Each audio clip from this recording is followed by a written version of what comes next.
Dans le village de Bouéya vivait un jeune garçon nommé Dan. Il aimait s'asseoir chaque soir près de la rivière qui se trouvait derrière leur maison, à contempler les étoiles et surtout à jouer de la flûte.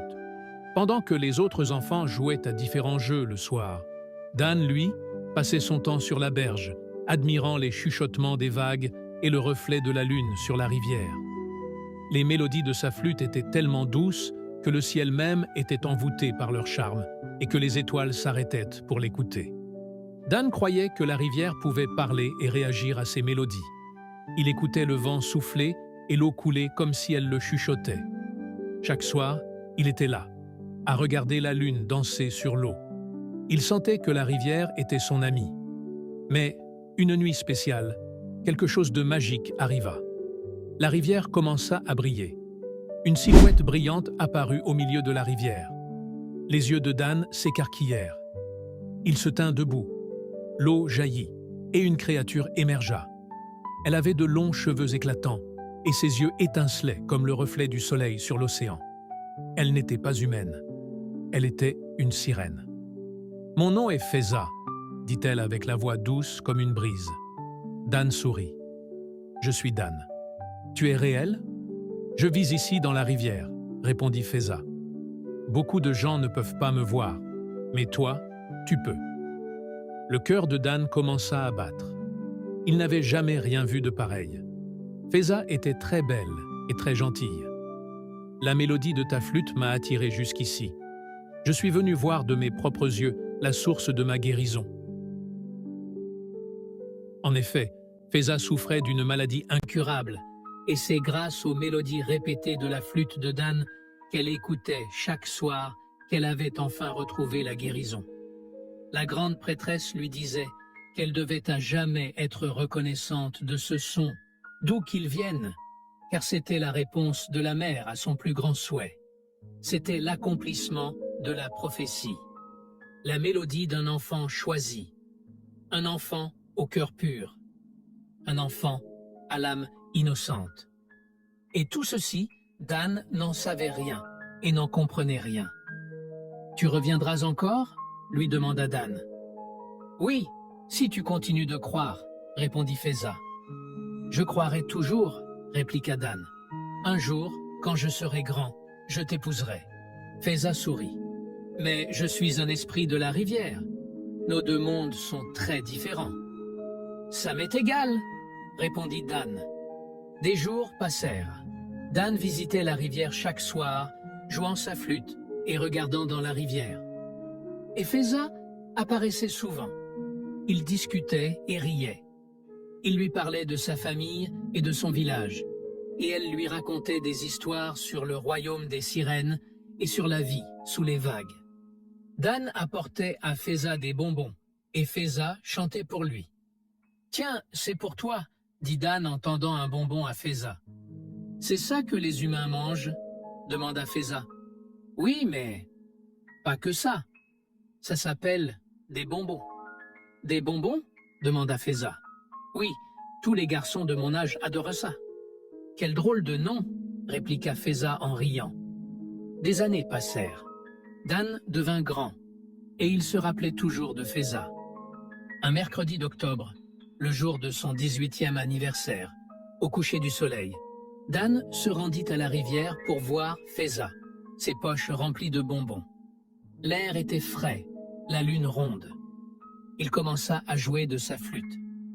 Quelques minutes plus tard, Feza émergea. « Te voilà enfin, » dit Dan. Il s'approche d'elle.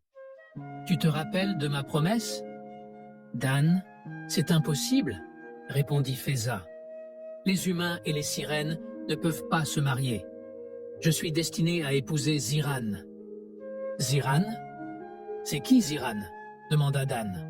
« C'est un prince triton, né de la mer, » répondit Feza. « C'est lui que la mer a choisi pour être mon fiancé. » Le visage de Dan s'assombrit de tristesse. Il garda silence un moment. Il regarda le ciel, puis sa flûte, puis Feza. « Mais on peut continuer d'être amis, ça ne me dérange pas, » dit Feza. « D'accord, » répondit Dan. « C'est ce que j'étais sur le point de te dire. Je te rendrai visite chaque jour. » Je jouerai toujours de la flûte sur la berge le soir. Feza sourit. Et surtout, n'oublie jamais les bonbons, dit-elle. Dan éclata de rire. Dans les profondeurs de la rivière, Ziran, le triton le plus fort et le plus respecté du royaume, commença à remarquer les absences fréquentes de Feza.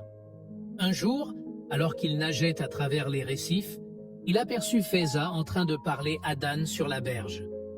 Les voir rire ensemble comme de vieux amis fit monter une vague de jalousie dans son cœur. « Qui est cet humain avec qui elle passe autant de temps ?» marmonna Ziran, la poitrine serrée de colère. Le lendemain, Ziran aborda Feza alors qu'elle était assise dans son palais de corail, se brossant les cheveux. « Feza, » dit Ziran d'une voix calme mais tendue, « qui est cet humain que tu rencontres près de la rivière ?» Feza se figea un instant, puis se tourna vers lui, tentant de rester posée. « Il s'appelle Dan. C'est un ami, » répondit-elle d'un ton léger, évitant son regard perçant. « Un ami? Un humain? Tu ne sais donc pas les dangers que cela représente, de fréquenter leur espèce ?» La voix de Ziran monta légèrement. Feza soupira. « Dan est différent. Il m'a sauvé la vie et je lui dois beaucoup. Il a été gentil avec moi et ne m'a montré que du respect, jusque-là. » Le visage de Ziran s'assombrit. « Tu ne lui dois rien d'autre que ta gratitude. Passer trop de temps avec les humains ne peut qu'apporter des ennuis. Je ne le permettrai pas. » Feza fronça les sourcils. « Le permettre? Ziran, tu ne me contrôles pas. Dan est mon ami, et je continuerai à le voir si je le souhaite. » Ziran serra les poings, mais ne répondit rien de plus. Il s'éloigna à toute vitesse, l'esprit rempli d'images de ce qu'il avait vu. Quelques jours plus tard, Dan revint à la rivière avec un collier de perles qu'il avait acheté en ville. Il voulait remercier Feza pour être une amie si précieuse. « Feza » appela-t-il depuis la rive, tenant le collier à la main. Feza arriva rapidement, son visage s'illuminant en le voyant. « Dan, quelle agréable surprise !» Elle grimpa sur un rocher près de la berge, sa queue brillant sous le soleil. Dan lui tendit le collier, et ses yeux s'emplirent de joie. « C'est magnifique, Dan. Merci, » dit-elle en caressant les perles lisses entre ses doigts. Il riait et parlait, ignorant que Ziran se cachait derrière les roseaux, les yeux brûlants de jalousie.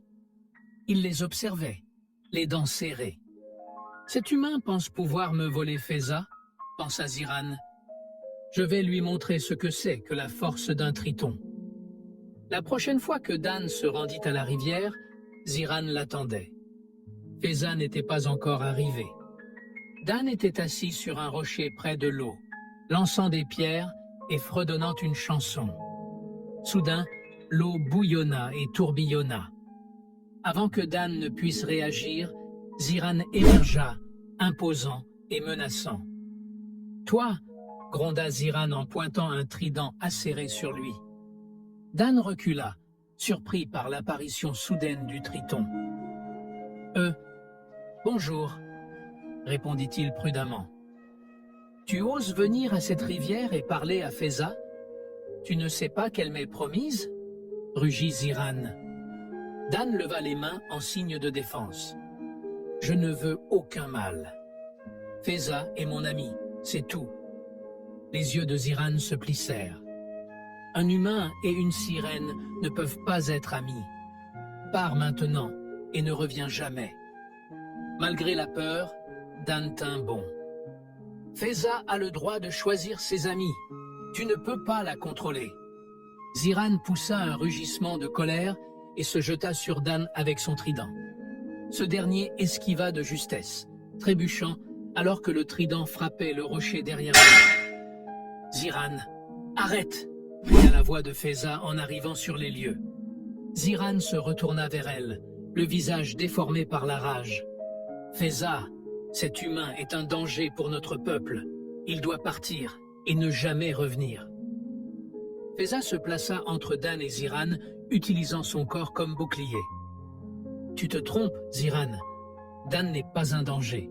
C'est mon ami, et je ne te laisserai pas lui faire du mal. » La colère de Ziran monta d'un cran. « L'amitié avec les humains ne mène qu'à la destruction, Feza. Tu ne te soucies donc pas de notre peuple? » « Je me soucie de toi et de notre peuple, Ziran. Mais Dan m'a sauvé la vie, quand personne d'autre ne l'aurait pu. Il a prouvé qu'on pouvait lui faire confiance. » Ziran hésita, desserrant son emprise sur le trident. Il regarda Feza, puis Dan, et grogna de frustration.